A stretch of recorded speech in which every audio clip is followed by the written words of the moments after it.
نحمد و نصلی علی رسول الکریم اما بعد فاعوذ باللہ من الشیطان الرجیم بسم اللہ الرحمن الرحیم۔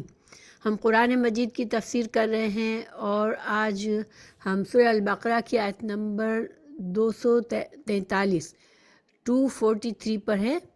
تو انشاءاللہ ہم شروع کرتے ہیں۔ اعوذ باللہ من الشیطان الرجیم بسم اللہ الرحمن الرحیم۔ ألم تر إلى الذي خرجوا من ديارهم وهم ألوف حذر الموت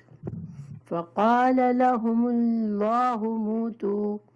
ثم أحياهم إن الله لذو فضل على الناس ولكن أكثر الناس لا يشكرون۔ یہاں پر ترجمہ ہے، کیا تم نے انہیں نہیں دیکھا جو ہزاروں کی تعداد میں تھے اور موت کے ڈر کے مارے اپنے گھروں سے نکل کھڑے ہوئے تھے؟ اللہ تعالیٰ نے انہیں فرمایا مر جاؤ، پھر انہیں زندہ کر دیا۔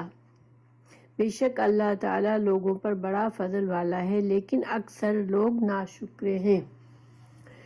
تو یہاں پر ان آیات میں ایک واقعے کی طرف اشارہ ہے۔ اللہ سبحانہ تعالیٰ نے پیچھے سے بھی، جیسے سورہ بقرہ، آپ کو پتہ ہے کہ سورہ بقرہ جو ہے وہ مدینہ میں نازل ہوئی تھی اور مدینہ کے شروع کے دور میں نازل ہوئی تھی، یعنی جب آپ صلی اللہ علیہ وسلم کی ہجرت کے سیکنڈ ایئر کے شروع میں یا ایسے سیکنڈ ایئر میں یہ نازل ہوئی تھی، ٹھیک ہے، ہجرت کے 2 ہجری میں نازل ہوئی تھی۔ اس سے پہلے مسلمانوں کو مکہ کی زندگی میں جہاد کی اجازت نہیں تھی، کافروں سے جنگ کرنے کی اجازت نہیں تھی، بس یہ تھا کہ تم صبر کرو ان کے تکلیفوں پر، ان کے جو بھی ظلم تمہارے ساتھ ہو، تم صبر سے کام لو، اللہ پر بھروسہ کرو اور جو ہے اپنے دین کی طرف توجہ دو، دین سیکھنے سکھانے پر توجہ دو۔ اور پھر جب بہت زیادہ تکلیفیں بڑھ گئیں تو اللہ سبحانہ تعالیٰ نے مدینہ میں ہجرت کا حکم دیا تھا، ٹھیک ہے۔ تو پھر مدینہ میں جب آ گئے، اب مسلمانوں کی ایک چھوٹی سی اسٹیٹ بن گئی تھی، اب مسلمان آزاد تھے اپنے دین کے اوپر عمل کرنے کے لیے، دین سیکھنے کے لیے۔ ان کو چھپ چھپ کر نمازیں نہیں پڑھنی پڑتی تھی، ان کو اب یہ اپنی ملک میں تھے، حالانکہ چھوٹا سا تھا مدینہ کا، اس وقت مسلمانوں کی تعداد بہت نہیں تھی، پھر بھی اب وہ پریشانی نہیں تھی جو مکہ میں تھی۔ اللہ سبحانہ تعالیٰ نے اب جو ہے مسلمانوں کو جنگ کی اجازت دینی تھی، اس لیے کہ بغیر جہاد کے جو بھی کچھ مسلمانوں کے اسلام کو پھیلنا تھا، اسلام کو بڑھنا تھا اور کفار کا زور کم کرنا تھا، یعنی کہ جو عرب کا علاقہ تھا اس میں اللہ سبحانہ تعالیٰ کا یہ مقصد تھا کہ آپ صلی اللہ علیہ وسلم کی زندگی میں پورا عرب کا علاقہ مسلمانوں کے قبضے میں آ جائے، اور وہاں سے شرک کو ختم کرنا تھا، خانہ کعبہ کو آزاد کرنا تھا مشرکین کے قبضے سے، کیونکہ مکہ میں مشرکین کی حکومت تھی۔ تو ان سب حالات کے تحت جہاد جو تھا وہ مست تھا، ٹھیک ہے، ہر مسلمان کے لیے، اسلام کے لیے، اپنے دین کی سربلندی کے لیے جنگ کرنا اب فرض ہونا تھا۔ تو اس وجہ سے اللہ سبحانہ تعالیٰ نے آگے آیات میں جہاد کا حکم آئے گا کہ جنگ کرو، جہاد کرو، مشرکین سے لڑو۔ تو اب یہاں پر اللہ سبحانہ تعالیٰ نے ایک واقعہ بتا کے مسلمانوں کو ترغیب دی ہے کہ جہاد کیوں ضروری ہوتا ہے۔ موت کے ڈر سے انسان اگر جنگ سے ڈرتا ہے کہ نہیں میں جنگ کروں گا تو شاید میری موت آ جائے، تو اللہ سبحانہ تعالیٰ نے یہ ایک مثال دی ہے، ٹھیک ہے، اس واقعے میں۔ اب ہم اس کے ترجمے کو دیکھتے ہیں۔ علم ترا، حمزہ کا مطلب کیا ہوتا ہے؟ کیا، لم نہیں، ترا دیکھا تم نے، کیا تم نے نہیں دیکھا؟ اور یہ کب آتا ہے؟ جب اللہ سبحانہ تعالیٰ کسی واقعے کی طرف اشارہ کرنا چاہ رہے ہوتے ہیں جس کے بارے میں عرب کی ہسٹری میں وہ واقعہ لوگوں کو معلوم تھا، تو پھر اللہ تعالیٰ آگے فرمائے ہیں علم ترا الی الذین، الی طرف، الذین ان لوگوں کی طرف دیکھا تم نے، خرجو جو نکل گئے، من دیارہم، من سے، دیار کیا ہے؟ دیار دار کی جمع ہے، اور دار کا مطلب کیا ہوتا ہے؟ کا مطلب ہوتا ہے گھر، اور دیار جو ہوتا ہے اس کی جمع ہے. تو دیارہم، وہ اپنے گھروں سے نکل گئے، وہم، اور وہ الوفن، الوف ہزاروں کی تعداد میں تھے. ٹھیک ہے، تو حذرا کیوں نکلے تھے ہزاروں کی تعداد سے اپنے گھر سے؟ حذرا ڈر سے. کس چیز کے ڈر سے؟ الموت، موت کے ڈر سے ہزاروں کی تعداد میں اپنے گھروں سے نکل کھڑے ہوئے تھے، گھر بار چھوڑ کر بھاگے تھے. تو پھر اللہ تعالیٰ فرما رہے ہیں کہ اچھا اب یہ کیوں بھاگے تھے؟ اس کے بارے میں دو رائے ہیں. ٹھیک ہے، ایک یہ رائے ہے کہ ان پر کسی کافر قوم کا حملہ ہونے والا تھا، اور یہ واقعہ بنی اسرائیل کے کسی قوم کا ہے. ٹھیک ہے، بنی اسرائیل میں سے کسی زمانے میں یہ واقعہ پیش آیا تھا. تو ظاہر وہ مسلمان تھے، بنی اسرائیل جو تھے وہ اللہ کے رسول کے ماننے والے تھے، تو وہ مسلمان قوم تھی، لیکن اتنی بزدل ہو گئی تھی کہ وہ ان کو جب مشرکین کوئی کافر قوم نے ان کے اوپر حملہ کرنے کا خیال کیا، تو یہ بجائے اس کے کہ مقابلہ کرتے، اپنے دفاع کرتے اور اللہ پر بھروسہ کرتے کہ ہم تو اللہ کے دین پر ہیں، اگر ہم لڑیں گے تو اللہ سبحانہ تعالیٰ ہمیں بچائے گا اور موت کا وقت مقرر ہے. دیکھیں مسلمان کا کیا عقیدہ ہے کہ موت کا وقت مقرر ہے، اللہ سبحانہ تعالیٰ ہی کے اذن سے موت آئے گی. اور ایک مسلمان کو جب خطرہ ہو اپنے جان کے لیے، مال کے لیے، تو مسلمان قوم ہے اگر، اور اس کو دوسری قوموں سے ڈر ہے، تو اس کو پھر اللہ پر بھروسہ کر کے اپنی حفاظت کرنی چاہیے. تو بجائے اپنی حفاظت کرنے کے لیے اور اللہ پر بھروسہ کر کے جہاد کرتے، وہ رک جاتے، قوم کا مقابلہ کرتے، اللہ سے دعا مانگتے، تو کیا ہوتا؟ اللہ تعالیٰ ان کو بچا لیتا. لیکن انہوں نے کیا کیا؟ وہ بھاگ نکل گئے، وہ گھر چھوڑ کر بھاگ گئے. اور دوسری رائے یہ ہے کہ طاعون کی بیماری پھیل گئی علاقے میں، تو وہ اس بیماری کے ڈر سے کہ ہم بھی کہیں اس کی زد میں آ کر مر نہ جائے، وہ بھاگ نکلے. بہرحال دونوں صورتوں میں یہ چیز جائز نہیں تھی مسلمانوں کے لیے. کیونکہ دیکھیں ایک بخاری کی حدیث ہے، آپ صلی اللہ علیہ وسلم نے فرمایا کہ جب تم سنو کہ کسی زمین میں وبا پھیلی ہے اور تم وہاں نہ جاؤ. اگر تم اس علاقے میں نہیں ہو، تم کہیں اور رہتے اور تم کو پتا چلے کہ فلاں ملک میں، فلاں شہر میں وبا پھیلی ہوئی ہے، تو پھر تم اس شہر میں اگر تمہارا ارادہ تھا جانے کا تو اپنا ارادہ کینسل کر لو، وہاں سفر کر کے نہ جاؤ. لیکن اگر تم اس زمین پر ہو، پہلے سے وہیں پر ہو، تو پھر تمہارے شہر میں ہی اگر وبا پھیلی ہے تو پھر تم وہیں رہو، وہاں سے نہ نکلو، وہاں سے نہ بھاگو. اب اس میں حکمت کیا ہے کہ دیکھیں وبا کی بیماری جہاں پھیل جاتی ہے وہاں سے اگر لوگ بھاگیں گے تو ہو سکتا ہے کہ وہ اس بیماری کو سارے دوسروں جگہوں پر بھی پھیلا دیں گے. اس وجہ سے اللہ سبحانہ تعالیٰ کا یہ حکم ہے کہ جب ایسی کوئی وبا ہو جو کہ جس میں جان کا خطرہ ہے، تو پھر اس ایریا سے نہ نکلو اگر تم وہیں پہ ہو، اور اللہ سبحانہ تعالیٰ پر بھروسہ کرو اور بیماری کا مقابلہ کرو. اسی طرح اگر ایک مسلمان قوم پر کوئی کافر قوم آتی ہے حملہ کرنے کے لیے، تو تم اپنی جان اور مال، اپنے گھروں کی، اپنے ملک کی حفاظت کرو، اور تم ایز اے قوم جہاد کرو. کیونکہ اللہ سبحانہ تعالیٰ کی زمین ہے یہ، اور اللہ تعالیٰ کا مقصد کیا ہے کہ اس زمین پر اللہ کا نام بلند ہو اور اللہ کے ماننے والے رہیں، اور وہ عدل کے ساتھ دوسرے لوگوں کو بھی عدل کے ساتھ رہنے کی تعلیم دے، دین کو پھیلائے. اب یہ سب کچھ کرنے کے بجائے اگر مسلمان قوم ہی ڈر کے بھاگتی جائے گی تو کافر ساری دنیا پر ان کی حکومت ہو جائے گی. اس لیے یہ دونوں طریقے سے ان کا بھاگنا مناسب نہیں تھا. کوئی بھی وجہ تھی، ان کو اللہ پر بھروسہ کرنا چاہیے تھا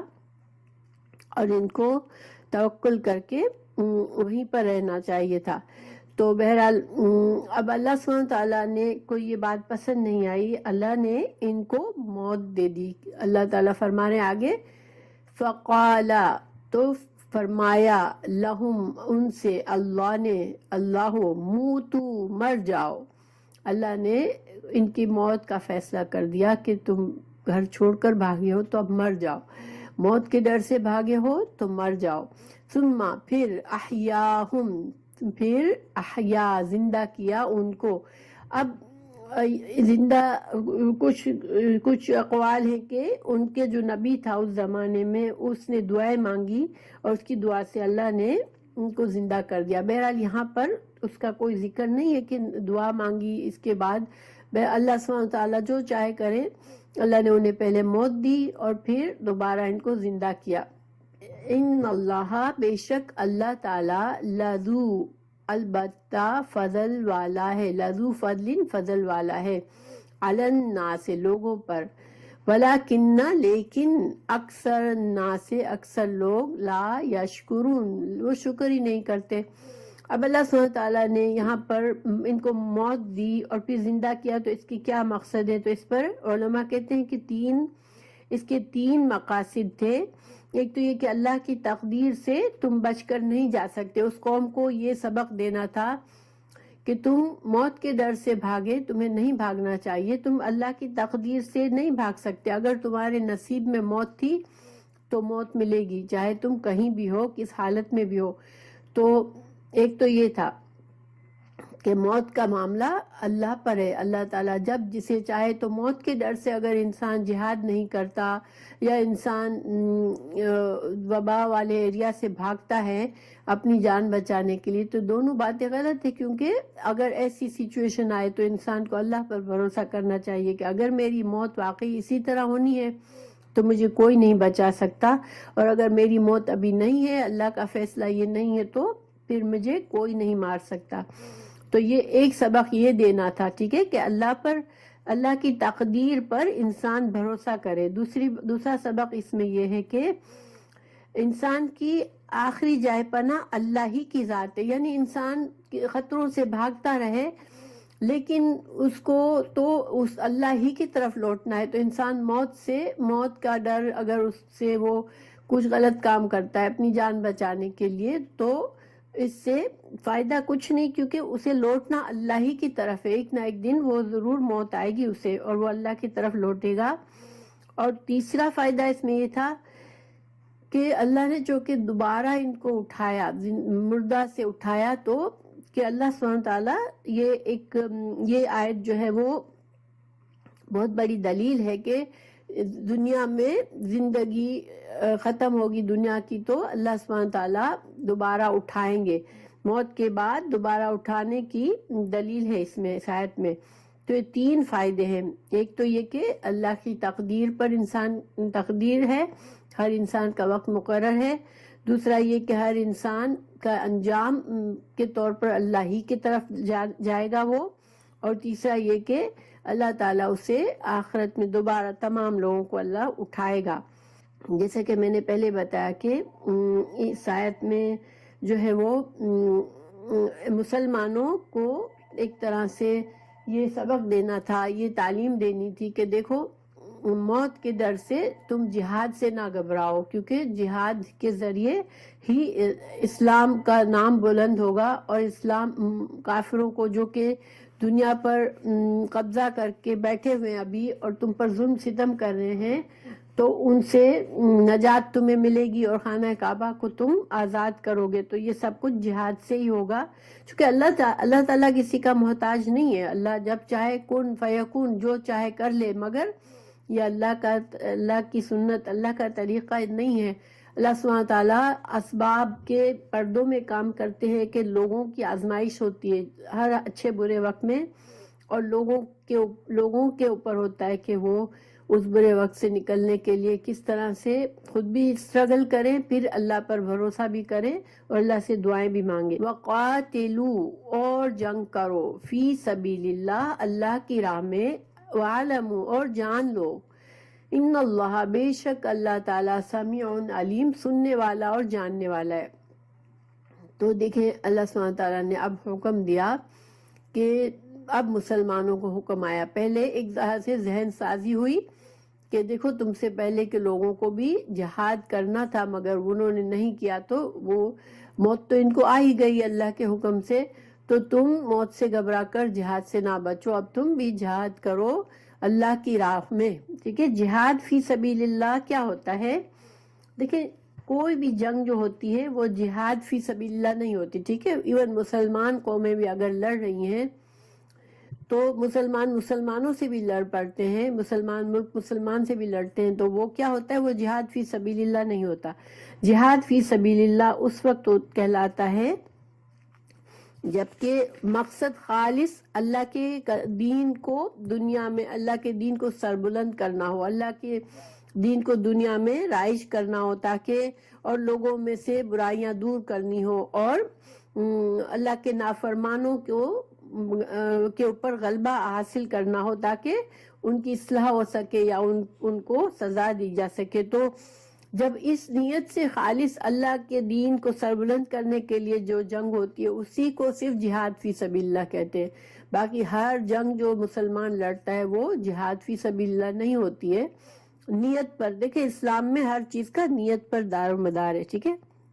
اللہ سبحانہ تعالیٰ نے یہاں پر فائنلی حکم دیا مسلمانوں کو کہ تم جہاد کرو اور یہ جان لو کہ اللہ جو ہے وہ سننے اور جاننے والا ہے. اس کا مطلب کیا ہے؟ اللہ کی سمیع اور علیم کی صفت یہاں بتا کے کہ تم اگر دل میں کوئی تمہارے دلوں میں کوئی بات ہوتی ہے اور تم جو ہے وہ بہانے بنا لیتے ہو جہاد سے, تو اللہ تو سب سنتا ہے اور سب جانتا ہے, تمہاری نیتوں کو اللہ جانتا ہے. تم خالص نیت سے جنگ کرو. دوسرا یہ کہ اگر تمہیں اس جہاد میں تکلیف پہنچتی ہے یا تمہیں مشکلات آتی ہے تو بھی اللہ جانتا ہے اور تمہاری ہر تکلیف کا اجر و ثواب اللہ کے پاس ہے. ٹھیک ہے, اور اللہ تعالیٰ نہ صرف یہ بلکہ اللہ تعالیٰ تمہاری مدد کو بھی آئے گا کیونکہ اس کو وہ ہر تمام حالات سے واقف ہے. یہ نہیں کہ تم کو جنگ پر تم گئے اور تم اب بے یار و مددگار ہو, بلکہ اللہ سن رہا ہے, اللہ دیکھ رہا ہے, اللہ کا علم ہے اور اللہ تعالیٰ تمہاری مدد ضرور فرمائے گا. یہ جو اگلی آیت ہے اس میں انفاق فی سبیل اللہ کے بارے میں, تو جہاد کا دوسرا حصہ, جہاد کا پہلا حصہ کیا تھا؟ قتال کرنا, جان سے لڑنا. دوسرا حصہ مال سے قربانی دینا تاکہ لڑنے والوں کے لیے اسلحہ اور سب چیزیں لی جا سکے. تو اللہ سبحانہ تعالیٰ فرما رہے ہیں من ذا الذی, کون ہے وہ جو یقرض قرض دے اللہ کو, قرض حسنن حسنا, قرض حسنہ دے, فیضاعفہ, تو اگر کوئی دے گا تو اللہ کیا کرے گا؟ ضاعفہ, وہ اس کو بڑھا دے گا. اس کے چونکہ دیکھیں قرض کا لفظ استعمال ہوا ہے تو قرض تو انسان کسی کو دیتا ہے تو اس کی اماؤنٹ کو واپس دیا جاتا ہے نا, ایز اٹ از. لیکن اللہ تعالیٰ فرما رہے ہیں کہ اگر کوئی اللہ کو قرض حسنہ دے گا تو اللہ اس کو بڑھا کر اس کو واپس دے گا. ٹھیک ہے, لہو, اس کے لیے, اضعافاً, کئی گنا, کثیرتاً, بہت زیادہ. تو یہاں پر کچھ باتیں غور کرنے کی ہے. پہلی بات, اللہ نے جب مسلمانوں کو ابھارا کہ تم جہاد کرو اور جان سے بھی کرو, جان سے بھی جہاد کرو, مال سے بھی کرو, لیکن جو مال تم جہاد کے لیے دو گے, جو اللہ کے نام پر خرچ کرو گے فی سبیل اللہ, تو اللہ کیا کرے گا؟ اس کو قرض کی حیثیت سے لے گا. یعنی اس صدقے کو اللہ اپنے اوپر قرضے کے طور پر لے گا. جیسے تم نے اللہ کو قرضہ دیا ہے اور پھر اس قرضے کو اصل کو واپس بہت بڑا چڑھا کے اللہ تمہیں واپس دے گا اس کا اجر و ثواب. تو یہ قرض حسنہ کون سا قرض ہوتا ہے؟ انسان صدقہ جو کرتا ہے اللہ کے نام پر, لیکن اس صدقے میں اگر اس کی نیت خالص اللہ کی رضا کی ہو اور اللہ سے ثواب کی امید ہو اور اس صدقے میں ریاکاری نہ ہو, ذرا سا بھی ریاکاری نہ ہو کہ لوگ بھی دیکھ لیں کہ میں دیکھو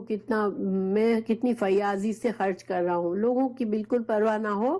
وہ صرف اللہ کی خوشی کے لیے دیا گیا ہو اور کسی پر احسان جتانا بھی نہ ہو. دیکھیں بعض اوقات انسان کسی کی مدد تو کرتا ہے لیکن پھر اس بندے کو اپنا جیسے اپنے انڈر سمجھتا ہے کہ اب یہ بندہ میرے احسان کے اندر جھکا ہوا ہو، میری عزت کرے، میرے بارے میں اچھی باتیں کرے، میری بات مانے، یا پھر اگر نہیں کرے گا تو وہ اس کو بندے کو تانا دے گا کہ میں نے تو تیری اتنی مدد کی اور تم نہیں کرتے. تو وہ والا جو مدد کرنا وہ صدقہ ہوتا ہے، وہ قرض حسنہ نہیں ہوتا. قرض حسنہ ایسا ہے کہ تم کسی کو مال دے کر بھول جاؤ کہ تم نے اس کو دیا ہے کچھ، وہ یا اور خالص اللہ سے اس کا اجر و ثواب مانگو. اور پھر تیسری بات یہ کہ مال جو ہے وہ حلال ہو، ٹھیک ہے، حلال اور پاکیزہ کمائی کا مال ہو، نہ کہ غلط طریقے سے کمایا ہوا مال ہو، حرام مال نہ ہو مطلب. اور رضا اللہ سے، صرف اللہ سے رضا کی، اللہ کی رضا کی نیت ہو، تو پھر یہ صدقہ کرنا قرض حسنہ ہوتا ہے. ٹھیک ہے، تو اللہ سبحانہ تعالیٰ فرما رہے ہیں کہ کون ہے جو اللہ کو قرض حسنہ دے تو پھر اللہ کیا کرے گا، اس کو کئی گنا بڑا بڑا کے اس کے لیے رکھے گا. تو یہ تو دیکھیں ہمارے پاس جو بھی نعمت ہے وہ کیا ہے، یہ سب کی سب اللہ کی دی ہوئی ہے. ٹھیک ہے،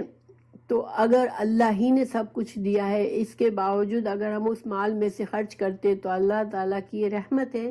کہ اللہ تعالیٰ اس کو یہ نہیں، اس طرح سے نہیں کہ میں نے ہی تو مال دیا ہے تو تم دے رہے ہو مجھے تو کیا ہوا، نہیں، اللہ تعالیٰ اس مال کو ہمارے لیے قرضے کے طور پر اس کو قرضہ سمجھ کے جیسے رکھتا ہے. اور اللہ کو تو کسی چیز کی ضرورت نہیں ہے، اصل میں تو ہم دنیا میں ہی خرچ کرتے ہیں، ضرورت مندوں کو دیتے ہیں، اور جنگ میں اسلام کی سربلندی کے لیے دیتے ہیں، یا کسی بھی طرح سے اسلام کو مسلمانوں کی مدد کے لیے دیتے ہیں. تو پھر اگر ہماری نیت اچھی ہوتی ہے، صرف اللہ کی طرف سے رضا کی حاصل کرنے کی نیت ہوتی ہے، تو اللہ پھر اسے بڑا چڑھا کے ہمیں اس کا اجر دیتا ہے. سورہ بقرہ آیت 261 میں بھی اللہ تعالیٰ نے فرمایا اللہ اس قرض کو کئی گنا بڑھا کر واپس کرے گا. تو قرض جو صدقہ ہم دیتے ہیں اس کا جو ہے ثواب جو ہے 700 گنا تک بھی ہو سکتا ہے، ایک دانے کا 700 گنا تک اور اس سے بھی زیادہ. یہ اللہ سبحانہ تعالیٰ، چونکہ اللہ کی رحمت ہے تو کہیں بھی اللہ کے پاس تو خزانے ہیں ہر چیز کے، اللہ جتنا چاہے اسے دے سکتا ہے کسی کو بھی. ٹھیک ہے، تو اس آیت میں قرضے کے لیے یعنی کہ مال سے جہاد کرنے کی ترغیب دی گئی. اور پھر اب دیکھیں اللہ سبحانہ تعالیٰ آگے فرما رہے ہیں کہ واللہ، اللہ تعالیٰ یقبض گھٹاتا ہے، تنگ کرتا ہے، ویبسط اور وہی کشادہ کرتا ہے. ٹھیک ہے، وإلیہ اور اسی کی طرف ترجعون، تم لوٹائے جاؤ گے. تو اس کا مطلب کیا ہوا کہ اللہ ہی قبض کرتا ہے اور اللہ ہی بڑھاتا ہے. یعنی کہ جو ہمارا مال ہے اللہ سبحانہ تعالیٰ بعضوں کسی کو چاہے تو بے شمار رزق دے دے، ٹھیک ہے، اور کسی کو چاہے تو لگا بندہ رزق دے، تنگی دے. تو یہ تو اللہ کے ہاتھ میں ہے. اور جب انسان جو ہے وہ اللہ کی خاطر کچھ اللہ کی خاطر دینے سے بچاتا ہے کہ نو میرے پاس تنگی ہو جائے گی، میں دے دوں گا، صدقہ کر دوں گا تو میرے پاس کچھ نہیں رہے گا، تو اس کو اللہ پر توکل کرنا چاہیے کہ اللہ ہی جو ہے جو مجھے دینے والا ہے، اور تنگی اور وسعت کا مالک اللہ ہے. تو اگر میں اللہ کو دوں گا، اللہ مجھ سے خوش ہوگا تو وہ مجھے زیادہ برکت دے سکتا ہے میرے مال میں. اور جو انسان دینا چاہتا ہے اس کے لیے بھی خوشخبری ہے کہ میں اگر یہ مال دیتا ہوں تو مجھے اللہ ہی نے تو یہ اتنا سارا مال دیا ہے. جس کو اللہ نے زیادہ مال دیا ہے وہ یہ سوچے کہ مجھے جو برکت ہے وہ اللہ ہی نے تو دی ہے، تو اگر میں اللہ کی رضا کے لیے اس میں سے خرچ کروں تو کیا فرق پڑتا ہے، اللہ تعالیٰ مجھے اور دے دے گا. تو یقبض و یبسط، اللہ ہی گھٹاتا ہے اور اللہ ہی کشادگی دیتا ہے. تو اس کا مطلب یہ ہوا کہ انسان جو ہے وہ اس ڈر کے مارے مال کو بچا کے چھپا کے نہ رکھے. ٹھیک ہے، اللہ پر بھروسہ کرے کہ اللہ مجھے اور دے سکتا ہے. وَإِلَيْهِ اور اسی کی طرف ترجعون. اور اس کا کیا مطلب ہوا کہ اگر انسان اپنی خراب نیت سے ضرورت کے وقت بھی مال نہیں خرچ کرتا، دین کو ضرورت ہے، جنگ ہو رہی ہے اور مجاہدین کے لیے، یا پھر کوئی عام لوگوں میں اپنے معاشرے میں کچھ ضرورت مند ہے، کوئی ایسے بھوکے مر رہے ہیں اور انسان کہے نہیں میں نہیں دوں گا، میں چھپا چھپا کے رکھوں گا، تو پھر یہ نہ سوچے کہ اللہ سبحانہ تعالیٰ ہی کی طرف اس کو لوٹنا ہے اور اس کو جواب دینا ہے، اپنی جو کچھ بھی وہ کر کے آیا ہے وہ آخرت میں جواب دینا ہے، اور جو دینے والا ہے وہ بھی یہ سوچے کہ مجھے آج میں دے رہا ہوں تو آخرت میں مجھے اللہ سبحانہ تعالیٰ اور دے دیں گے اجر و ثواب، انشاءاللہ میرے لیے اور اچھائی ہوگی۔ تو یہ دونوں، تو جب انسان یہ سوچے گا کہ مجھے بھی اللہ ہی کی طرف لوٹنا ہے اور میں سب مال چھوڑ کر جاؤں گا دنیا سے، اور پھر وہاں پر مجھے وہی چیزیں کام آئے گی جو کہ میں نے اللہ کی رضا میں یہاں پر خرچ کی ہے، اور جو نیک کام میں نے یہاں پر کیے ہیں تو وہی اس کو کام آئیں گے، تو پھر انسان کو اگر یہ بات یاد رہے گی کہ مجھے اللہ کی طرف لوٹنا ہے تو پھر اسے جان اور مال خرچ کرنے میں کوئی دقت نہیں آئے گی اللہ کی راہ میں۔ پھر آگے ہے علم ترا، کیا تم نے دیکھا، الا طرف، الملائی سرداروں کی طرف، ملا کا مطلب ہوتا ہے کسی چیز کو بھر دینا، چونکہ سردار کا ایک روب ہوتا ہے، جو بڑے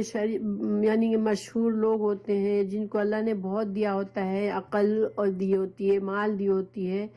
تو ان کا ایک روب اور دبدبہ ہوتا ہے جس سے عام لوگوں کا دل ان کے روب سے بھر جاتا ہے، اس لیے ان کو ملاء کہتے ہیں۔ تو اللہ تعالیٰ فرمائے کہ تم نے سرداروں کو دیکھا، من بنی اسرائیل کے سرداروں کو دیکھا۔ ایک اور واقعہ اب شروع ہو رہا ہے، من بعد موسیٰ علیہ السلام کے بعد کیا ہوا، اذ قالو، جب انہوں نے کہا، لنبی، ایک نبی سے، یہاں پر اللہ تعالیٰ نے نبی کا نام نہیں بتایا، تو اس سے اللہ تعالیٰ چاہتے تو بتا سکتے تھے، کیونکہ آگے اللہ تعالیٰ اس واقعے کے متعلق اور لوگوں کے نام بتائیں گے، جالوت کا، طالوت کا، داؤد کا، اب نبی کا نام نہیں ذکر کیا اس میں، تو اس میں کیا حکمت ہے کہ ایک نبی جب آتا ہے قوم میں تو پھر وہ چاہے اس کو اللہ نے کوئی بھی رتبہ دیا ہو، اس کی بات کو ماننا قوم کے لیے ضروری ہوتا ہے۔ تو اللہ تعالیٰ فرما رہے ہیں کہ اس نبی کے بنی اسرائیل کے کچھ سرداروں نے اپنے نبی سے کہا، لہم، ابعث، مقرر کر، لنا، ہمارے لیے، ملکن، ایک بادشاہ، نقاتل، ہم جنگ کرے، فی سبیل اللہ، اللہ کے راستے میں۔ اب یہاں پر اس کا ترجمہ کیا ہے کہ اللہ تعالی بنی اسرائیل کے کچھ جو وہ تھے سردار تھے، انہوں نے اپنے پیغمبر سے کہا کہ ہمارے لیے ایک بادشاہ، ہمارے درمیان ایک بادشاہ کو مقرر کر دے، یعنی ہم لوگوں میں سے ہی کسی بادشاہ کو چن کر مقرر کر دیں، تو ہم اس بادشاہ کی قیادت میں ہم جنگ کریں، جہاد کریں۔ اب اس واقعے کا کیا مقصد ہے؟ دیکھیں، یہ جو ہے اس کے بارے میں کہا جاتا ہے کہ جب حضرت موسیٰ علیہ السلام کے دنیا سے رخصت ہونے کے بعد جو ہے کچھ عرصہ بنی اسرائیل اچھی طرح رہے، دین پر قائم رہے، لیکن پھر ان کے اندر خرابیاں آنے لگی اور وہ اتنے خراب ہوئے، اتنے گناہوں میں پڑ گئے، بدعات میں پڑ گئے کہ بت پرستی تک شروع کر دی۔ تو پھر اللہ سبحانہ تعالیٰ نے ان گناہوں کی وجہ سے ان کے اوپر ان کے دشمنوں کو مسلط کر دیا، اور ان کے دشمنوں نے ان پر حملہ کیا اور ان کے علاقے چھین لیے، ان کی بڑی تعداد کو قیدی بنا لیا، اور ان کے جو دین کی جو جیسے ہوتے ہیں نا، جیسے ہمارے ہر انسان کے، جیسے ہمارا خانہ کعبہ جو ہے وہ ہمارے لیے ایک دین کا شعار ہے، تو ان کے دینی شاعر، ان کی کتابوں کو بھی ضائع کر دیا اور چھین لیا، تو وہ خستہ حال ہو گئے، ان کے بچے اور عورتیں جو تھے وہ ان کے غلام بن گئے، کسی کافر قوم کے غلام بن گئے۔ تو ایسے حالات میں ان کو وہ اللہ سبحانہ تعالیٰ بہت عرصے تک تو وہ اس حالت میں رہے، اور اللہ نے انبیاء بھی نہیں بھیجے ان کے درمیان، لیکن پھر اللہ سبحانہ تعالیٰ نے ان کے اندر ایک نبی کو بھیجا، ٹھیک ہے، بڑی دعائیں کی انہوں نے اللہ سے، تو اللہ نے ایک نبی کو بھیجا. اس نبی کو شموئیل کہتے ہیں اس کا نام، اللہ عالم. تو شموئیل کے پاس اب یہ کیا چاہتے تھے کہ چونکہ وہ خستہ حالت تھے، وہ چاہ رہے تھے کہ کوئی مضبوط آدمی کو بادشاہ ہمارا بنایا جائے تو ہم اس کے اندر میں رہ کے منظم ہو کر جنگ کریں تاکہ ہم اپنے علاقوں کو، اپنے لوگوں کو آزاد کرا سکیں اور اپنا ملک دوبارہ سے حاصل کریں. تو اللہ سبحانہ تعالیٰ نے یہاں پر یہ قصہ ہمیں بتایا، اور اس میں بھی یہ حکمت ہے کہ چونکہ جنگ کے جہاد، مسلمانوں کو جہاد کے لیے ابھارا گیا، تو اب ایک اور مثال اللہ تعالیٰ پیش کر رہے ہیں کہ جب ایک مسلمان قوم تنظیم کے ساتھ اٹھ کر کھڑی ہوتی ہے تو پھر وہ چھوٹی سی تعداد میں بھی کافروں پر اللہ تعالیٰ اس سے کامیابی دیتا ہے، ٹھیک ہے. تو یہ مقصد ہے اس واقعے کا، لیکن واقعے کی ڈیٹیلز میں بہت سے سبق ہیں. اللہ تعالیٰ فرما رہے ہیں کہ تم نے دیکھا موسیٰ کے بعد ان کی قوم کو جب انہوں نے یہ کہا تھا اپنے نبی سے کہ ایک بادشاہ مقرر کر دے. اب اس میں جو ہے ایک اور دلیل بھی ہے کہ بادشاہ اسلام میں، مسلمان قوم میں بادشاہ کا ہونا برا نہیں ہے. یعنی کہ اگر بادشاہ بننا، کسی کا بادشاہ ہونا جو ہے اسلام میں برا ہوتا تو اللہ سبحانہ تعالیٰ اس آیت کو مثال کے طور پر نہ پیش کرتے، ٹھیک ہے. تو گویا اس میں دلیل ملتی ہے کہ بادشاہ جو ہے وہ جائز ہے، ٹھیک ہے. اور بلکہ اگر کوئی بادشاہ اسلام کے قانون کے مطابق انصاف اور عدل سے ملک کو چلاتا ہے تو وہ بلکہ بہت ہی اچھی بات ہے، تعریف کے قابل بات ہے، کیونکہ یہ ایک نعمت ہے پھر اللہ تعالیٰ کی مسلمانوں پر کہ اللہ انہیں ایک ایسا بادشاہ دے جو کہ عادل بادشاہ ہو، مسلمان انصاف کے ساتھ عاجزی اللہ کے قانون کے مطابق اپنے ملک کو چلاتا ہو. کیونکہ حضرت موسیٰ علیہ السلام دوسری جگہ آیت المائدہ میں ہمیں دلیل ملتی ہے، آیت نمبر 620 میں، کہ جب موسیٰ علیہ السلام نے کہا اے میری قوم، یاد کرو اللہ کی نعمتیں جو اس نے تم پر فرمائی اور تمہارے اندر نبی مقرر کی اور بادشاہت بنائی. گویا بادشاہت کو ایک اللہ کی نعمت اس آیت میں کہا گیا ہے سورہ المائدہ آیت نمبر 20 میں. تو یہاں بھی ہمیں دلیل ملتی ہے کہ بادشاہت جو ہے وہ بری چیز نہیں ہے. ہاں البتہ اگر بادشاہ گمراہ ہے اور اسلام کے طریقے پر نہیں چل رہا اور عدل انصاف سے نہیں چل رہا تو پھر بادشاہت خراب ہے. تو بہرحال انہوں نے اپنی نبی سے کہا کہ ہمیں ایک بادشاہ بنا دو تو ہم تاکہ جنگ کریں اس کی قیادت میں. تو ان کے نبی نے کہا قالا، فرمایا حل کیا، آسائی تم، امید ہے تم سے، مجھے ڈر ہے، اصل میں یہ مطلب ہے. ان کے نبی نے کیا کہا، آسائی تو یعنی مجھے اندیشہ ہے تم سے کہ ان اگر کتبہ لکھا گیا علیکم تم پر القتال جنگ کرنا، اگر اللہ سبحانہ تعالیٰ فرمانے کہ مجھے تم مطالبہ کرتے ہو کہ ہمیں جنگ کرنی ہے دشمنوں سے اور ہمارے لیے بادشاہ مقرر کر دو تو ہم ایک فوج بن کے جنگ کریں، تو مگر مجھے تم سے یہ ڈر ہے، اندیشہ ہے کہ اگر اللہ نے تم پر جہاد جنگ کرنا فرض کر دیا تو تم اللہ کے نہ تو قاتلو کہ تم نہ جنگ کرو، یعنی پھر سے تم بزدل بن جاؤ اور جنگ کرنے سے اعراض برتو. کیونکہ ایک بار اللہ کا حکم آ جاتا ہے اور جنگ فرض ہو جاتی ہے پھر مسلمان اس سے پیچھے نہیں ہٹ سکتے. اس لیے ان کے نبی نے ان کو ایک طرح سے یہ سمجھایا کہ تم مطالبہ تو کرتے ہو کہ ہمیں بادشاہ بنا دے ہمارے لیے اور تاکہ ہم جنگ کریں، یعنی کہ ہم جنگ کے لیے تیار ہیں، لیکن اگر اللہ تعالیٰ نے بادشاہ بنا دیا تمہارے لیے کسی کو اور تم کو جنگ کا حکم دیا کہ اب تم جاؤ اس کی قیادت میں دشمنوں سے لڑو، تو شاید تم جو ہے وہ اب جہاد بزدلی دکھاؤ اور تم کہو ہمیں نہیں لڑنا. تو کہیں ایسا تو نہیں ہوگا؟ ان کے نبی نے پوچھا. قالو انہوں نے کہا وما کیا ہے، لنا ہمارے لیے، اللہ یہ تھا ان اور لا، کہ ان کا مطلب ہوتا ہے کہ، لا نہیں، کہ ہم کیوں نہیں لڑیں گے، نقاتلا ہم جنگ کریں گے، فی سبیل اللہ اللہ کے راستے میں، وقد اور حالت یہ ہے ہماری، وقد تحقیق اخرجنا کہ دشمنوں نے ہم کو ہمارے گھروں سے نکالا ہے، اخرجنا نکالا ہے، من دیارنا ہمارے گھروں سے، وابنائنا اور ہمارے بچوں کو بھی، ہم کو اور ہمارے بچوں کو دشمنوں نے ہمارے گھروں سے بے گھر کر دیا ہے، تو ہم کیوں اب اپنے دشمنوں سے لڑنے سے گھبرائیں گے؟ ہم کو تو اپنے گھر واپس لینے ہیں، اپنے بچوں کو وہ جو انہوں نے قید بنا لیا ان کو چھڑانا ہے، تو ہم کیوں بزدلی دکھائیں گے؟ ہم لڑنے کے لیے تیار ہیں، مطلب یہ ہے، ٹھیک ہے؟ تو پھر کیا ہوا؟ فلما پھر جب کتبا لکھ دیا گیا علیہم ان پر القتال جنگ کرنا، تولو تو منہ موڑ گئے، الا مگر قلیلاً تھوڑے سے، منہم ان میں سے۔ تو ان کے نبی کا اندیشہ صحیح تھا۔ اللہ تعالیٰ فرما رہے ہیں کہ جب اللہ نے ان کے لیے بادشاہ بنا دیا اور ان کو جنگ کے لیے حکم دے دیا کہ ٹھیک ہے جاؤ اب اس کی قیادت میں تم دشمنوں سے جنگ کرو، تو صرف تھوڑے سے تھے انہوں نے ہمت سے کام لیا، باقی ساری قوم پھر سے بزدل ہو گئی اور جنگ کرنے سے منہ موڑ لیا۔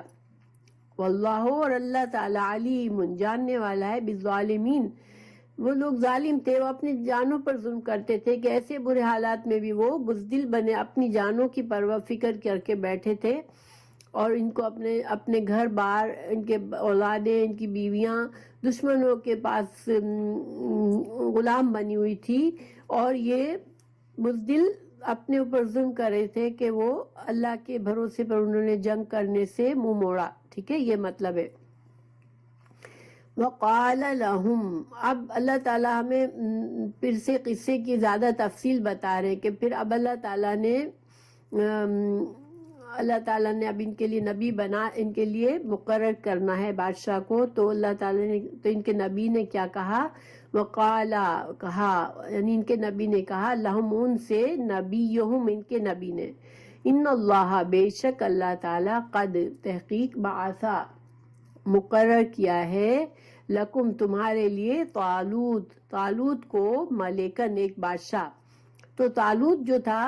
انہی میں سے ایک عام فوجی تھا، ٹھیک ہے؟ وہ کوئی بڑا سردار نہیں تھا، بس ایک عام فوجی تھا اسی قوم کا۔ تو اب جب نبی سے انہوں نے کہا تو نبی نے بتایا کہ اللہ تعالیٰ نے طالوت کو چنا ہے کہ تم اس کو بادشاہ بناؤ۔ اب یہ لوگ پھر سے ان کو یہ بات اچھی نہیں لگی، کیونکہ یہ تو سردار تھے بڑے بڑے، اب اللہ نے جو چنا وہ ایک عام آدمی تھا اور ایک عام فوجی تھا۔ تو انہوں نے کہا، قالو انا کہاں سے، کیسے ہو سکتا ہے، یکونو ہو سکتا ہے، لہو اس کے لیے، الملک بادشاہت، لو طالوت کیسے بادشاہ بن سکتا ہے، علینا ہم پر، وَنَحْنُ جبکہ حالانکہ ہم جو ہیں، احق زیادہ حقدار ہیں، بالملک بادشاہت کے، منہ اس سے، ولم اور نہیں، یؤتا وہ دیا گیا، ساعتن وسعت، من المال مال میں سے، یعنی ان کو بڑی حیرت ہوئی جب نبی نے کہا کہ طالوت کو بادشاہ بنایا اللہ نے، تو کہتے لو طالوت کیسے بادشاہ ہو سکتا ہے ہمارا، وہ تو ایک عام سا آدمی ہے، اللہ نے اس کو کوئی مال میں کوئی وسعت بھی نہیں دی، کوئی امیر آدمی نہیں ہے، کوئی بڑا مشہور خاندان کا نہیں ہے، اور اللہ نے اسے کیسے بادشاہ بنا دیا؟ تو قالا نبی نے کہا، ان اللہ بے شک اللہ تعالیٰ، اصطفاہ چن لیا ہے اس کو، علیکم تم پر، وزادہ اور بڑھا دیا ہے اس کو، بسطتاً فراخی میں، کشادگی میں، فی العلم علم کی، والجسم میں اور جسم میں۔ تو پھر نبی نے ان کو سمجھایا کہ دیکھو اللہ نے اس کو چنا ہے، اور اللہ نے مال اس کے پاس نہیں ہے، لیکن اس کے پاس کیا ہے؟ اس کے پاس علم کی فراوانی ہے، وہ بہت تمہارے مقابلے میں علم رکھنے والا ہے، اور اس کی جسمانی قوت بھی تم سے زیادہ ہے۔ تو گویا اللہ نے جسے چنا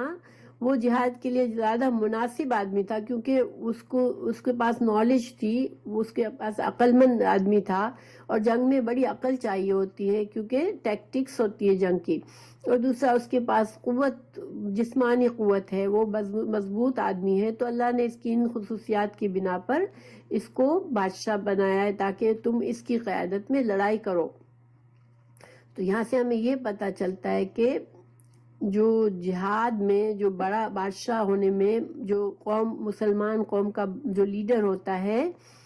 اس میں یہ کوالٹیز ہونی چاہیے۔ مال کی کوالٹی کہ امیر ہو یہ شرط نہیں ہونی چاہیے، بلکہ کیا ہونی چاہیے کہ وہ اس کے پاس علم، سمجھدار ہو، علم ہو اس کے پاس، اور اس کے اندر جسمانی قوت ہو۔ تو عام طور پر کیا ہوتا ہے کہ شاہی خاندان کا جو فرد ہوتا ہے اسی کو بادشاہ بنایا جاتا ہے، چاہے شاہی خاندان میں کوئی بیوقوف اور کمزور انسان پیدا ہو گیا لیکن اب کسی اور کو بادشاہت نہیں دی جاتی، اسی کو بنایا جاتا ہے۔ پھر کیا ہوتا ہے کہ ملک میں خرابی آتی ہے، وہ صحیح طرح سے کنٹرول نہیں کر سکتا۔ تو اللہ نے یہاں پر ایک ہمیں یہ تعلیم دی کہ جس کو لیڈر بنایا جائے اسلام میں اس کے اندر یہ کوالٹیز ہونی چاہیے۔ پھر اللہ تعالیٰ پھر ان کے نبی فرماتے ہیں واللہ، اللہ تعالیٰ یؤتی دیتا ہے ملکہ اپنی بادشاہت من جسے یشاء وہ چاہتا ہے، واللہ اللہ تعالیٰ واسع وسعت والا ہے، علیم ہے جاننے والا ہے۔ گویا اللہ سبحانہ تعالیٰ جو ہے وہ زیادہ جانتے ہیں کہ کس کو بادشاہ بنانا ہے، کس کو اقتدار دینا ہے، ٹھیک ہے، کیونکہ اللہ سبحانہ تعالیٰ ہی کا علم سب سے وسیع ہے۔ انسان خود یہ نہیں فیصلہ کر سکتا، یہ اللہ سبحانہ تعالیٰ کا فیصلہ ہے، اور اس کے اوپر انسانوں کو اعتراض کرنے کی ضرورت نہیں ہے کیونکہ وہ اعتراض کر رہے تھے۔ پھر اب جو ہے یہ سمجھانے کے بعد انہوں نے شاید نبی سے کہا ہوگا اچھا ہم کیسے مانیں، کوئی ہمیں نشانی بتاؤ کہ یہ اللہ کا چوز کیا ہوا بندہ ہے بادشاہت کے لیے۔ تو پھر یہ ہمیں پتہ نہیں، یہ جیسے علماء کہتے ہیں کہ شاید انہوں نے ڈیمانڈ کی ہوگی، اس لیے کہ اب ان کے نبی ان کو کیا سمجھا رہے ہیں، وقالا کہا لہم ان سے، نبیہم ان کے نبی نے، ان بے شک آیتا نشانی ملک ہی اس کی بادشاہت کی، ان یہ کہ یاتیکم آئے گا تمہارے پاس، التابوت تابوت آئے گا تمہارے پاس، فیہی اس میں سکینتن تسکین ہے،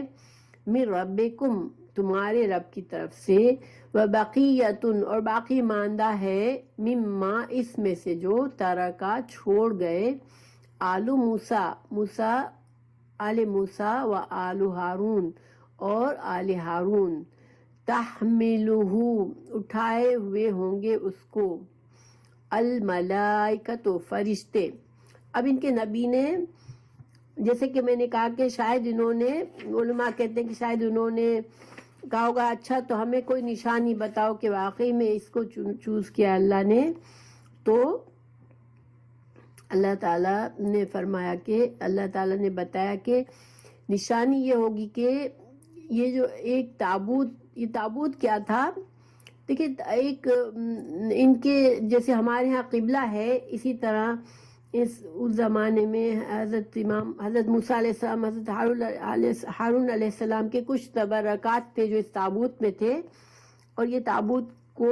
یہ بہت بابرکت سمجھتے تھے اپنے لیے، اور جب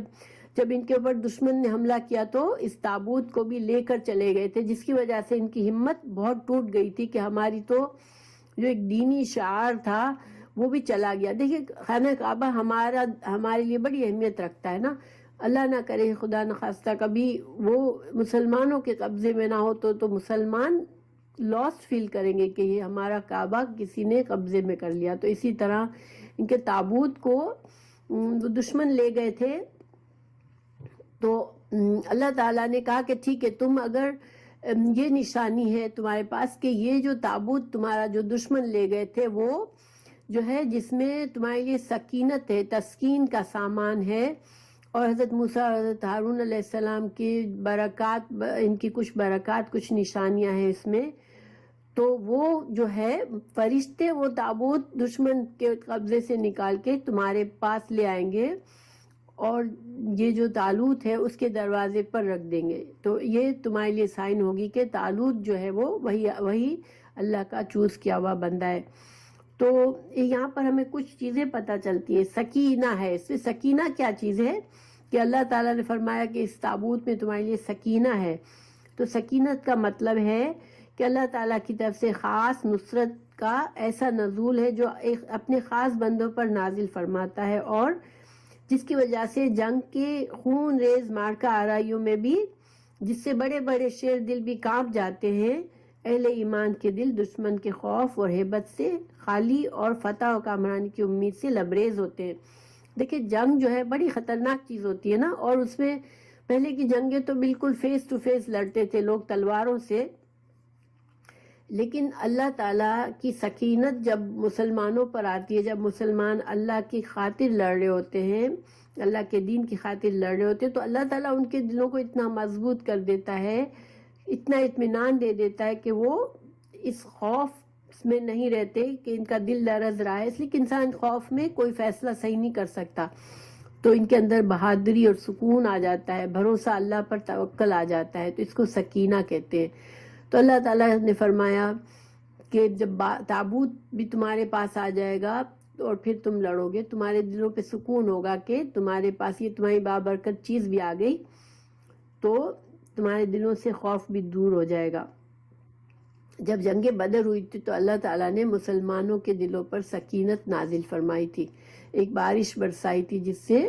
ان کے دلوں کو ایک سکون اور اطمینان آ گیا تھا، کیونکہ بہت کم مسلمان تھے اور دشمن 3 گنا تھے مسلمانوں کے مقابلے میں، اور دشمنوں کے پاس بہت زیادہ اسلحہ تھا جبکہ مسلمانوں کے پاس سار و سامان نہیں تھا. وہ نہ سواریاں تھی، نہ تلواریں اور ڈھالیں تھی.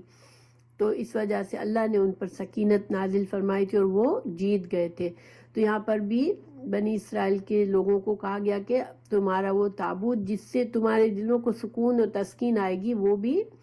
تم کو مل جائے گا. اور یہاں پر دوسری ہمیں یہ دلیل ملتی ہے کہ انبیاء کی جو تبرکات ہوتے ہیں وہ اللہ کے فضل سے انسانوں کے لیے فائدہ مند ہوتے ہیں. ٹھیک ہے، کیونکہ یہاں ہارون اور موسیٰ علیہ السلام کی جو بقیہ چیزیں تھی وہ ان کے لیے سکینت کا باعث تھی. تو گویا کہ اسلام میں بھی اگر رسول اللہ صلی اللہ علیہ وسلم ہے یا کچھ اللہ کے خاص مقرب بندے ہوتے ہیں، ان کی کچھ تبرکات ہوتی ہیں، لیکن اس کا یہ مطلب نہیں کہ انسان اپنے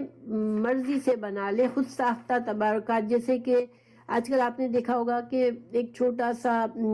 اللہ علیہ وسلم کی جو نال یعنی کہ آپ کی جو جوتی تھی وہ اس کا ایک ماڈل چھوٹا سا بنا کے گلے میں پہن لیتے ہیں لوگ، یا اس کو برکت کا سمجھتے ہیں. تو یہ برکت خود ساختہ ہے. ٹھیک ہے، یہ برکت اللہ کی طرف سے ہوتی ہے، اللہ تعالیٰ نے جن چیزوں میں ڈالی ہوتی ہے وہ برکت ہوتی ہے. لیکن جیسے لوگ یہاں پر بزرگوں کی قبروں پر نظر و نیاز کو بابرکت سمجھتے ہیں، یہ ساری چیزیں حرام ہیں. ٹھیک ہے، یہ تبرکات خود ساختہ تبرکات جو ہے وہ بدعت ہیں اور حرام ہیں، اور بعض تو شرک کے درجے کی ہیں. تو ان سے بچنا چاہیے انسان کو. لیکن ہاں یہ ہے کہ آپ صلی اللہ علیہ وسلم کی جو برکت تھی اگر واقعی میں کس چیز میں وہ آپ سے تعلق ہے کسی چیز کا، تو انسان وہ انسان اس پر مان سکتا ہے اس کو. پھر اللہ تعالیٰ جب یہ تابوت آ جائے گا تو طالوت کو پھر انہوں نے مان لیا. ٹھیک ہے، اس لیے کہ اب ان کو اللہ نے ایک معجزہ بھی دکھا دیا اور طالوت کے دروازے پر وہ تابوت فرشتے لے آئے. پھر اب جو ہے آگے بتایا جا رہا ہے کہ اب بادشاہ بن گیا طالوت، اب اس نے ایک فوج کو بنایا، فوج کو تنظیم کیا،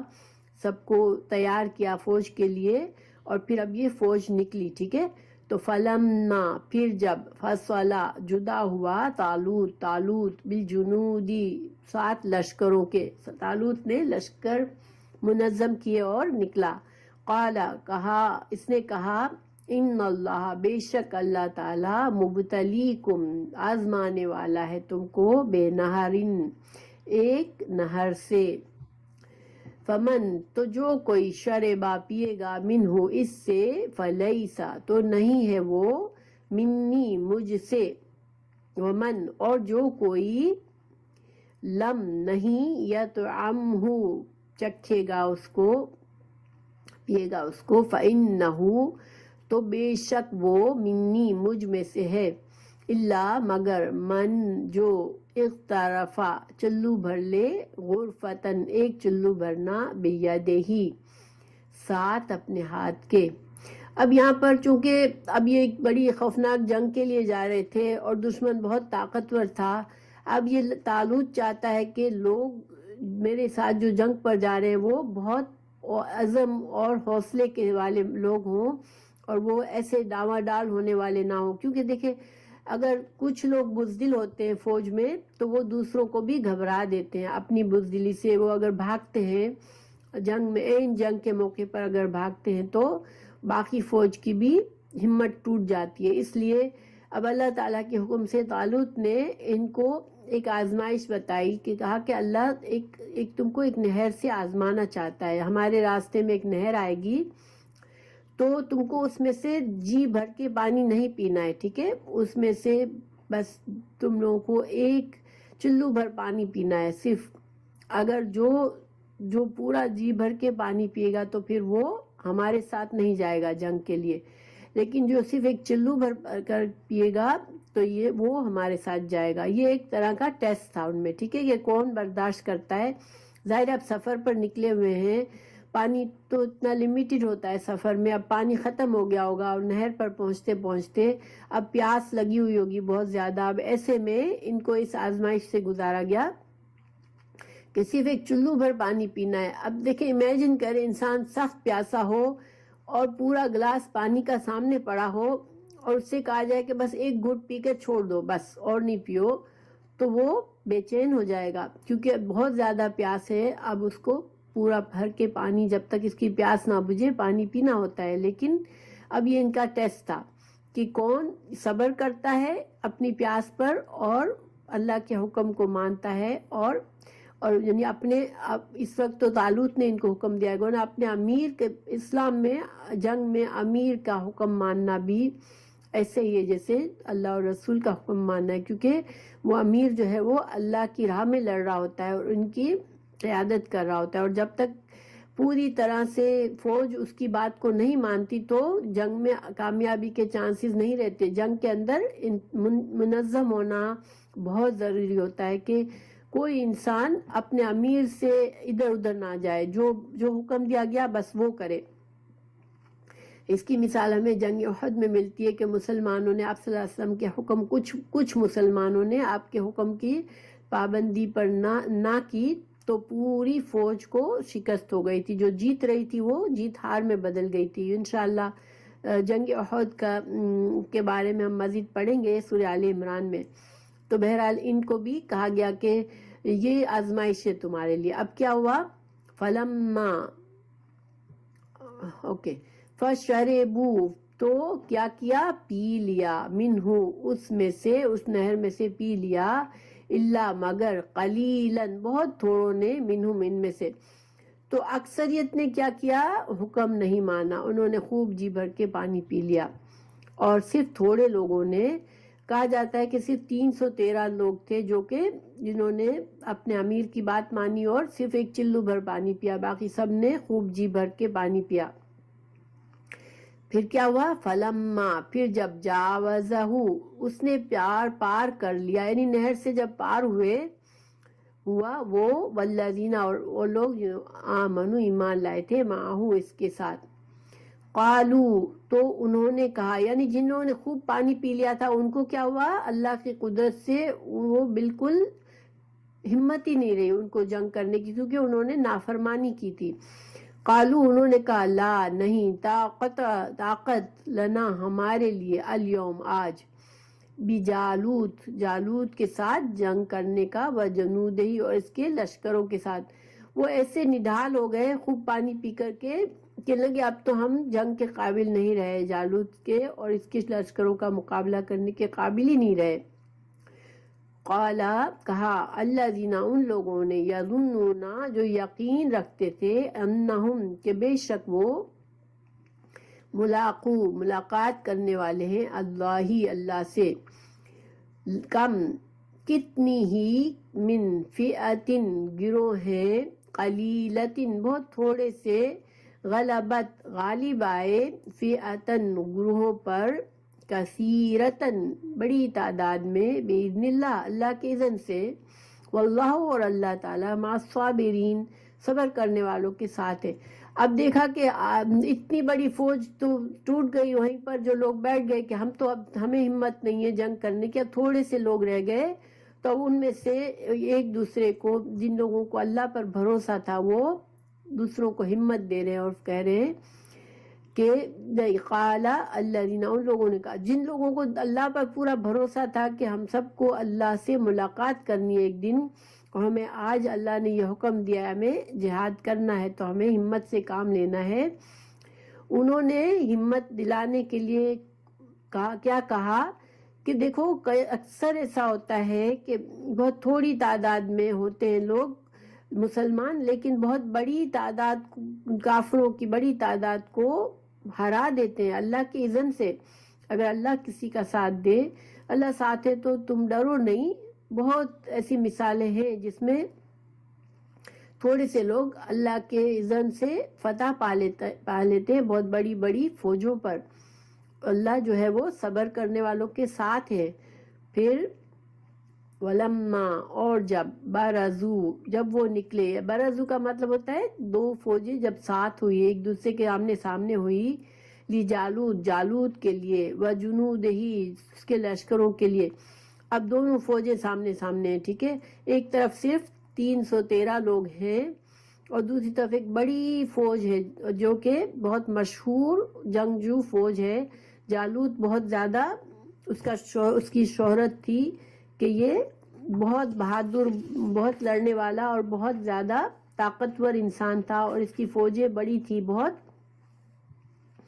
اب جب دونوں فوجوں کا سامنا ہوا تو ایک طرف تو بس چھوٹی سے گروپ ہے، دوسری طرف بڑی فوج ہے، تو اب کیا کیا مسلمان جو چھوٹا سا گروہ تھا انہوں نے اللہ سے دعا مانگنی شروع کی۔ قالو انہوں نے کہا ربنا اے ہمارے رب، افرغ ڈال دے، افرغ کا مطلب ہوتا ہے پورا طرح سے انڈیل دے، ٹھیک ہے، پورا برتن خالی کر کے کسی چیز پر پانی ڈال دینا کیا ہوتا ہے، انڈیل دینا، تو ڈال دے انڈیل دے علینا ہم پر صبرن صبر، وثبت اور جما دے اقدامنا ہمارے قدموں کو، وانصرنا اور مدد فرما ہماری، علی اوپر، القوم الکافرین کافر قوم پر۔ اب انہوں نے اللہ سے دعا مانگی کہ اللہ تو ہمیں ثابت قدمی عطا کر، ہمیں ڈر کے مارے ہم پیچھے نہ ہٹیں اور ہم جم کر سے مقابلہ کریں، تو ہماری مدد فرما۔ فَهَزَمُوهُمْ بِإِذْنِ اللَّهِ وَقَتَلَ دَاوُودُ جَالُوتَ وَآتَاهُ اللَّهُ الْمُلْكَ وَالْحِكْمَةَ وَعَلَّمَهُ مِمَّا يَشَاءُ وَلَوْلَا دَفْعُ اللَّهِ النَّاسَ بَعْضَهُم بِبَعْضٍ لَفَسَدَتِ الْأَرْضُ وَلَكِنَّ اللَّهَ ذُو فَضْلٍ عَلَى الْعَالَمِينَ۔ چنانچہ اللہ تعالیٰ کے حکم سے انہوں نے جالوتیوں کو شکست دے دی اور حضرت داؤد علیہ السلام کے ہاتھوں جالوت قتل ہوا، اور اللہ تعالیٰ نے داؤد علیہ السلام کو مملکت و حکمت اور جتنا کچھ چاہا علم بھی عطا فرمایا۔ اگر اللہ تعالیٰ بعض لوگوں کو بعض سے دفع نہ کرتا تو زمین پر فساد پھیل جاتا، لیکن اللہ تعالیٰ دنیا والوں پر بڑا فضل اور کرم کرنے والا ہے۔ تو پھر جب فوجیں سامنے آئی، حضرت داؤد علیہ السلام اس وقت نہ بادشاہ تھے اور نہ ہی نبی تھے، ایک عام سپاہی تھے، لیکن اللہ سبحانہ تعالیٰ نے ان کے ہاتھوں جالوت کو جو کہ سپہ سالار تھا دشمن کی قوم کا، عمالقہ کے لشکر کا، اس کو جالوت کو قتل کر دیا داؤد علیہ السلام نے۔ اور پھر اللہ سبحانہ تعالیٰ نے ان مٹھی بھر جو بنی اسرائیل کے جو ایمان والے تھے ان کو اللہ تعالیٰ نے اتنے بڑے لشکر پر فتح اور نصرت نصیب فرمائی۔ پھر اللہ تعالیٰ نے اس کے بعد جالوت کو داؤد علیہ السلام کو بادشاہت بھی عطا فرمائی اور ان کو نبوت بھی عطا فرمائی۔ اور یہاں پر اللہ تعالیٰ نے فرمایا کہ اللہ تعالیٰ نے ان کو بادشاہت ملکہ والحکمہ، تو حکمہ سے مختلف معنی کیے گئے ہیں کہ ان کو نبوت ایک تو معنی کیا گیا ہے، پھر اس کے علاوہ ان کو